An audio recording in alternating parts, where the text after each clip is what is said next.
حدثنا محمد بن المعلى قال حدثنا أبو أسامة عن بريد بن عبد الله عن أبي بردة عن أبي موسى قال قال النبي صلى الله عليه وسلم: أعظم الناس أجرا في الصلاة أبعدهم فأبعدهم ممشى، والذي ينتظر الصلاة حتى يصليها مع الإمام أعظم أجرا من الذي يصلي ثم ينام।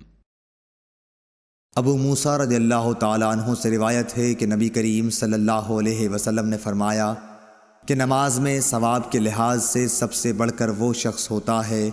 जो मस्जिद में नमाज के लिए ज़्यादा से ज़्यादा दूर से आए,